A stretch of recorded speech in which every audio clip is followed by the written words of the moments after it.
We've looked at the evil gods, the neutral gods, and the chaotic gods of the Forgotten Realms. And now it's time to ask, who is the most lawful god in D&D's most popular campaign setting? Could it be one of the deities we've already seen in a prior video, or is it yet another? I suspect so. Law is one of the four cosmic forces in Dungeons & Dragons, along with its counterposed alignment, chaos, and the other axis of alignments, good and evil. Law in D&D represents order, the force that organizes, arranges, regulates, and ordains. Lawful characters and creatures follow certain codes, certain rules, certain traditions. This could mean that they follow literally the law of the land, or it could mean that they follow a personal code or religious doctrine. Being lawful requires quite a bit of sacrifice. One must sacrifice whims and impulses and immediate pleasures in order to uphold the tenets that one lives by. One must sacrifice spontaneity for consistency. At their best, lawful creatures are highly self-disciplined, dedicated, and reliable. At their worst, they are rigid, robotic, unable to adapt to changing circumstances, and ultimately stagnating. In a well-functioning society, there is a healthy balance of law and chaos. For a society to exist at all, there needs to be a lot of order and structure. There needs to be stability and dependability. There needs to be the people that accomplish their duties day in and day out to build, repair, regulate, administrate, and protect the society. But on the other side of the coin, there needs to be the dreamers, the experimenters, the entrepreneurs, the creatives, and all those who introduce new ideas, new criticisms, and new solutions. To put things in D&D terms, on an adventure, you encounter all kinds of chaos, while at the same time, you rely on the rules of the game to provide the structure that makes it coherent in the first place. Looking at examples of lawful creatures, there are lots to find. There are lawful good creatures, such as gold and silver dragons and most angels. Paladins and dwarves are most often lawful good. There are lawful evil creatures, such as devils, hobgoblins, and swagan. And then there are the lawful neutral creatures, like myconids, modrons, and githzerai. Many monks are lawful neutral, representing their highly disciplined and orderly regimens. A fair number of wizards are lawful neutral as well, as they must remain consistent and dedicated to their rigorous arcane studies for many long years. The lawful neutral alignment is associated with figures like judges, by-the-book lawmen, samurai, guards, and soldiers, especially those who have elite caliber, bureaucrats, doctors, scientists. The reason I'm giving a bit of extra emphasis on the lawful neutral is because there's a pretty good chance that the most lawful deity is purely focused on law, not law blended with altruistic benevolence, and not law blended with self-serving malevolence. Before we enter the Temple of the Divines, I must pray that you raise your righteous thumb of liking this video, and make sure to subscribe and toll the bell of notifications. I recently noticed that only 15% of my subscribers have the notifications turned on for my channel, which means, unfortunately, a ton of people are missing out on videos. The bell resounds gloriously. And now, on to our quest to seek out the most lawful god of them all. We start things off with Tyr, god of justice. Alignment lawful good. His 5e domains are order and war. 4e didn't have any domains because he was actually dead at that time. And his 3e domains were good, knowledge, law, patience, pride, retribution, temperance, and war. Gotta love 3e and its plethora of different divine domains. So he's known as the Lord of Justice and the Just God. Tyr is a mighty, though benevolent and self-sacrificing god. He's heavily inspired by the Germanic/Norse mythological god of the same name. He's also known as the Maimed God. He lost his right hand in battle with Kezef the Chaos Hound in an act of selfless bravery. He's also permanently blind, as his eyes were put out by Lord Ao for failing to notice the theft of the Tablets of Fate, and for then questioning the justice of Ao's response. We'll learn more about this theft of the Tablets of Fate and this time of troubles a bit later on. If you remember, this Ao character is whom I dubbed the most neutral god in the Forgotten Realms. He is an over-god. He stays behind the scenes, maintaining the cosmology and all of its many aspects. Tyr's holy symbol are the scales of law, upheld by a warhammer that represents justice, which is brought to violators and evildoers. He is a highly noble and highly courageous god, primarily concerned with the punishment of wrongdoers and the furtherance of law and good. He hates deception, he hates betrayal, he hates wanton destruction. He urges the establishment of moral and ethical codes. He comes off as stern and rigid to those who are outside of his religion, but his followers instead see him as a brave father figure, a paternal god, constantly striving to create a stable, family-like community despite the many flaws of mortals. Aside from being a powerful warrior god, Tyr can detect lies, see invisibility, and even sense injustices months in advance. Tyr is also associated with some other lawful good gods. There are two in particular that I'll briefly mention, Ilmater and Torm. Ilmater is a god of martyrs and all those who seek an end to unjust suffering. He takes upon himself the pain and the afflictions of the innocent and serves as a divine icon of endurance and perseverance in the face of misfortunes and malevolence.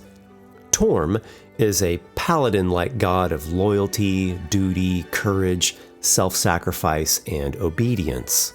It's said that Torm tempers Tyr's zeal for battle and justice. He makes sure that Tyr does not lose sight of mercy and compassion.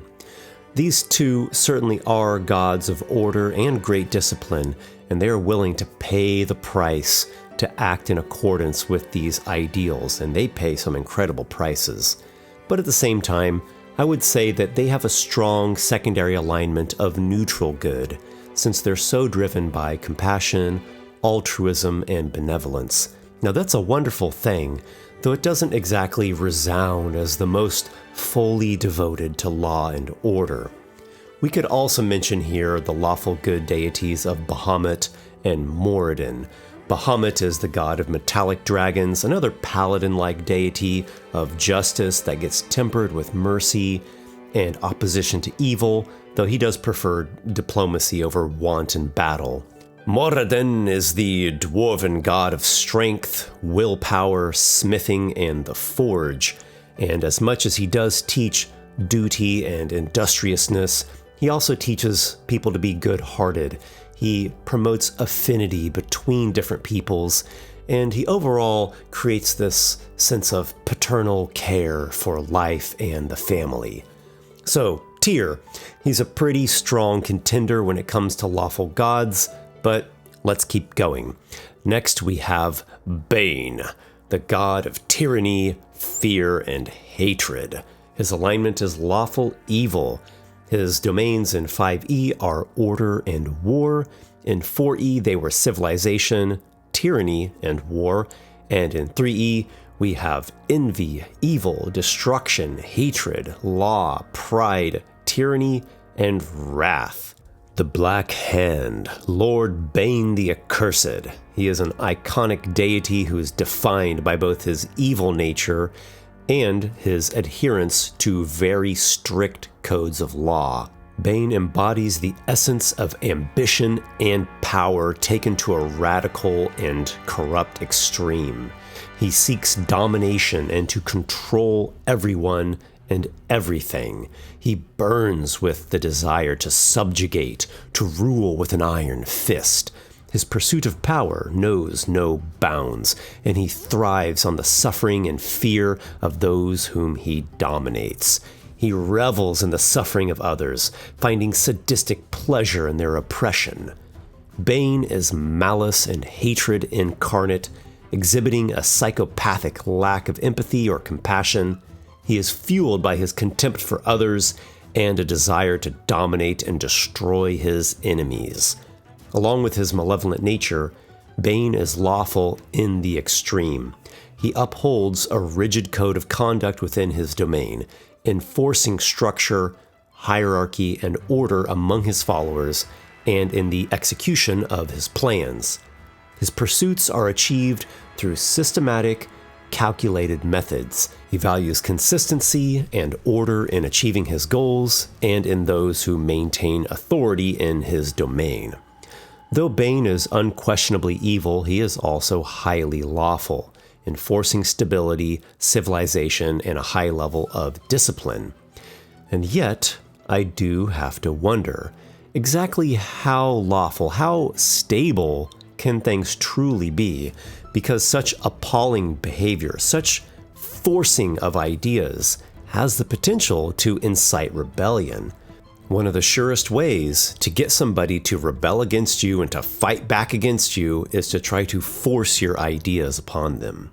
Next, we come to Kelemvor. He is the god of the dead and death itself. His alignment is lawful neutral. His domains in 5e are death and grave.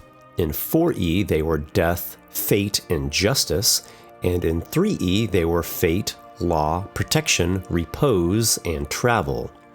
Known as the Lord of the Dead, the Judge of the Damned, and the Great Guide, Kelemvor is the god of death and of the departed in the Forgotten Realms. He is not some dark, malicious god that spreads plagues and killings, but rather he is a conscientious overseer who dutifully stewards the afterlife. He is responsible for ensuring that the souls of the deceased are properly judged and guided to their rightful places in their afterlives. Kelemvor is a fair and impartial judge, embodying the principles of justice and order even in death. This ethos can be seen in his holy symbol, which is a skeletal hand upholding scales in a balance. Unlike other gods of death who might instill fear, Kelemvor aims to bring a sense of peace and dignity to the dying process, even offering comfort to those who fear the unknown journey after life. Kelemvor's realm is the fugue plane, where souls arrive before their final judgment. He's done away with the bone castle of doom that prior gods of death maintained, and instead he has a transparent crystal tower. He ensures that the transition from life to death is an orderly one, and he prevents undead from arising and making a mockery out of this sacred process. He also works to thwart necromancers who would exploit the dead. Kelemvor inherited his role from the previous god of death, Merkul, and has worked to change the perception of death from one of terror to one of inevitability and peaceful acceptance. His clerics and followers often serve as morticians and cemetery keepers, as well as counselors to the bereaved, helping communities to honor the dead and maintain proper burial practices. Kelemvor's teachings emphasize the natural cycle of life and death, encouraging people to live without fear of the inevitable end. This is the first god we've come across yet that seems to be more purely devoted just to law. He even embodies one of the strongest archetypes of the lawful neutral alignment, the judge. So this is another strong contender, but the search continues. We now come to Helm, god of protection and vigilance. His alignment is lawful neutral. In 5e, his domains are life, light, and twilight, which I find that a bit odd. His 4e domains actually were none, he was dead at that time. And 3e, they were humility, law, planning, pride, protection, and strength. I do find it curious that there is the paradox of humility and pride in there, as those are opposites. The Watcher, the Vigilant One, and He of the Unsleeping Eyes. Helm is a proponent of guardians and protectiveness. He is revered for his unwavering dedication to duty, vigilance, and the defense of those in his charge. He is depicted as a stern and imposing figure in full plate armor, an eternal sentry who embodies ideals such as duty, loyalty, stoicism, and steadfastness. Many of his staunchest followers are paladins, watchmen, and bodyguards who strive to emulate his unwavering commitment to their roles as protectors. Helm's influence is particularly strong during times of conflict and uncertainty, where his steadfast nature provides a beacon of security, and the planning that he promotes counteracts the anxieties and bewilderment that can occur in such crises.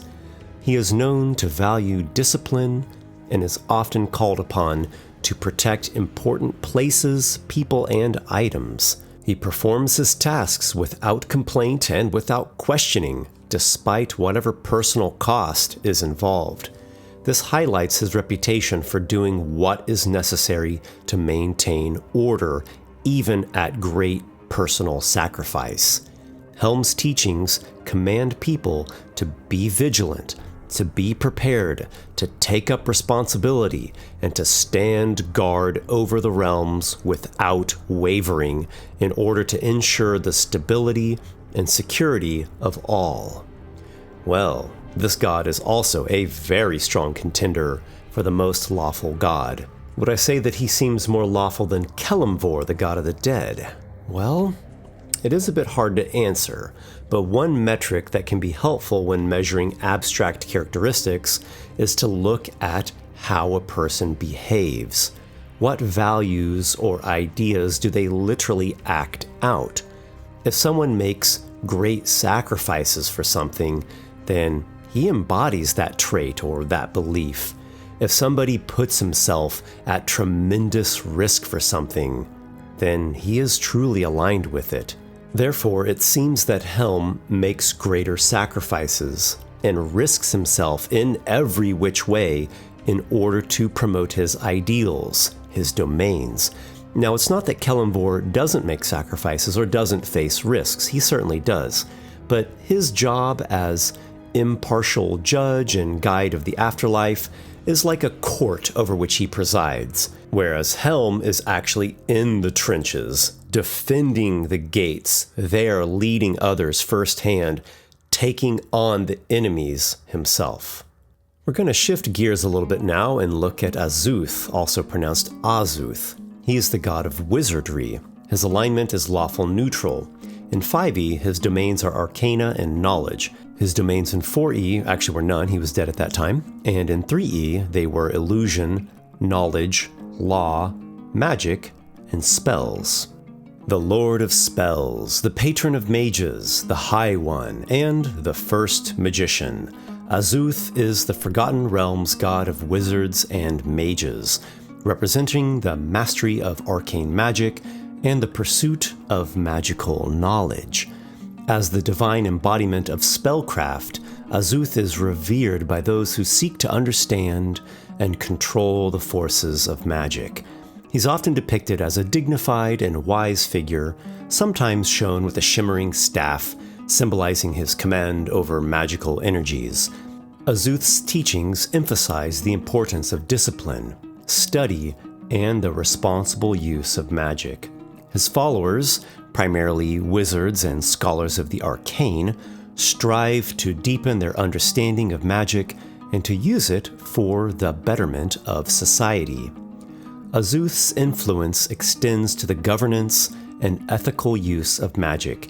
He is known for his close relationship with Mystra, the lawful neutral goddess of magic, serving as her advisor and upholder of magical laws. This partnership underscores his role in maintaining the balance and order of magical forces within the world. Azuth's clergy and followers often act as mentors and guides to other spellcasters. They foster communities dedicated to the pursuit of arcane knowledge and the ethical practice of magic. Temples dedicated to Azuth serve as centers of magical learning, where spells are studied and refined, and where the next generation of mages is trained to harness their powers responsibly. So this look into the Lord of Spells really ends up bringing me to his counterpart, which is Mystra, the goddess of magic. That's right, magic itself. Her alignment is lawful neutral. Her domains in 5e are arcana and knowledge. Her domains in 4e are unclear. I couldn't actually find any. And her domains in 3e were law, magic, knowledge, spell, and rune. Mystra, there's a lot that could be said here. She is the goddess of magic in the Forgotten Realms, embodying the weave, the very fabric of magic itself that permeates all the cosmos. As a deity, her primary concern is maintaining the balance and order of magic, ensuring that it is used responsibly and not abused. Mystra has been slain twice. First by Karsus, well, sort of. She actually self-sacrificed right as he was about to slay her and claim her authority over the domain of magic. I covered this in my Most Neutral God video. Then, much later on, she was truly killed by Sirik, who was allied with Shar, which I covered in my Most Evil God video. Mystra has reincarnated from her deaths, and each death and return has affected the magical landscape of the realms in cataclysmic ways. From these demises and rebirths, Mystra has become ever more dedicated to regulating magic and preventing its misuse. Mystra's lawful neutral alignment reflects her unwavering commitment to the structure and regulation of magic rather than any commitment to morality. As a custodian of magical knowledge, she promotes the responsible use of magic among mortals, and she watches over all spellcasters. Her relationships with other deities and mortals are influenced by her role as the guardian of magic. This makes her one of the most influential and essential deities in the Forgotten Realms. You see, D&D is a high magic setting, or in its current form, we might even call it Ultrahigh Magic. And in such a setting, magic is so prevalent, so powerful, and so far-spanning.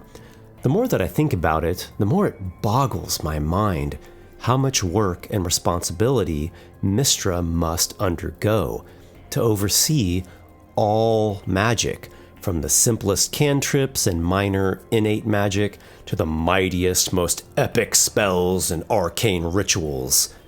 Just think about it. Actually, it's not even possible to really think about it all. All the magic that is constantly taking place, all the time, especially so now that D&D is pushing so hard for this multiverse concept. Mystra is keeping all of that in order. She and her allies like Azuth. Look at the classes of D&D. Artificer, Half-Caster. Barbarian is Martial. Bard is a full caster. Cleric, full caster. Druid, full caster. Fighter is Martial, though one subclass is a 1/3 caster. Monk is Martial, though one subclass is essentially like a 1/3 caster.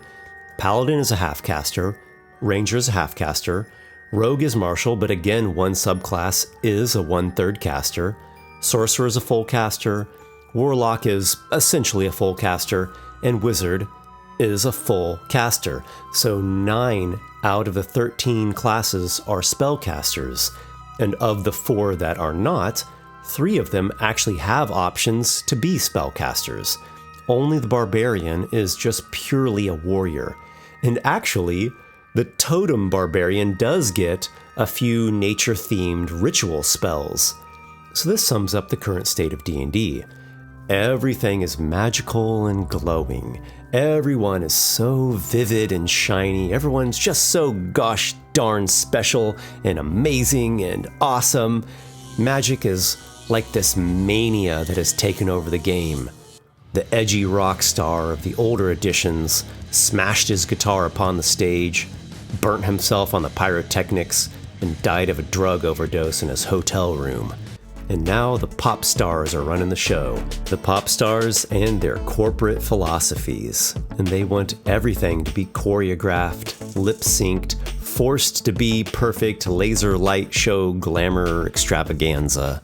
And Mystra has to hold that all together. She's like some mega financial corporation that the entire world's economy relies upon. Too big to fail. Well, I say she's too big so there's no other outcome than failure. She needs to get split up, or at least her duties need to get split up and divided among multiple different beings. Or better yet, magic itself needs to get split up. If there's anything in need of serious retconning, it's magic in this weave concept. Nobody in D&D, not even a fantasy god, can weave something that enormous and all-encompassing and interface it with countless multitudes of beings across an infinite multiverse. Sorry, Mystra, you cannot win the title of most lawful god just by default. Nothing against you personally. It's against the shoddy world building, the dazzling, shiny rainbow of brilliance that distracts us from the fact that it's actually just a house of cards underneath. If you long for some D&D that's a bit more grounded, a lot more rock and metal, make sure to check out my recent book, Monstrous Heroes. 17 different monster classes, race classes no less, many of which scaled down the spellcasting element. It's still there, but just taken down a notch, and then turn up the warrior element a notch. It also features quite a bit of lore and world building in my campaign setting of Ikoros, which aims to prevent a lot of these cosmological problems and goofy aesthetics that current D&D is mucking around with. Check out the link in the video description to order your copy. So where do we go from here? Who's the most lawful god in the Forgotten Realms? I award it to Helm. Maybe if Mystra had actually been lawful and orderly enough, she wouldn't have gotten killed so much. If she would have taken inspiration from Helm's tenets of unwavering vigilance and calculated planning, Cyric wouldn't have been able to murder her. But wait, Mystra has actually died more than twice. There was another death of hers. Not by Cyric, leading to the spell plague, and not Karsus's folly. You see, in the Avatar series of novels, particularly Waterdeep, we can read the story of the Time of Troubles. The gods were forced to walk the mortal world, commanded so by Lord Ao the Overgod. They had to do this in order to recover the stolen tablets of fate. And any gods who attempted to slip back and shirk this duty would find themselves blocked by an epic guardian at the celestial stairway, which led back to the divine realms. And who was this epic guardian appointed by Lord Ao himself? Why, it was Helm. Mystra, in fact, was one such god who attempted to slip away, to go back up the celestial stairway, to just bypass Helm. Now Helm, fulfilling his duty without hesitation, barred her way. No, Mystra, you can't slip away from your responsibility. You have to stay here and abide by Ao's command. But Mystra persisted. She tried to finagle, she tried to force her way past. And when she did so, Helm was compelled to strike her down, resulting in her death. But this was tragic. I don't think Helm took any pleasure in this. And this tragic, sacrificial encounter exemplifies Helm's unwavering commitment to his duties, even if it leads to dire consequences. There we have it, my brave companions. Helm, his very name, is made of steel. He is law set in metal plating. No weaseling, no disobeying, no philosophy without action and sacrifice, and no crazy superdomain that's so humongous that it's actually unstable and untenable.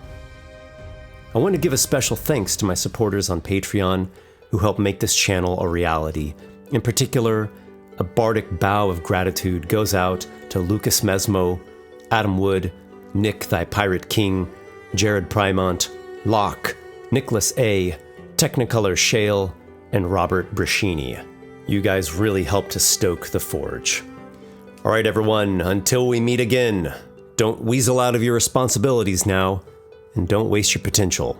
But also, don't forget to spend some time playing and dreaming. And as always, may your adventures be many.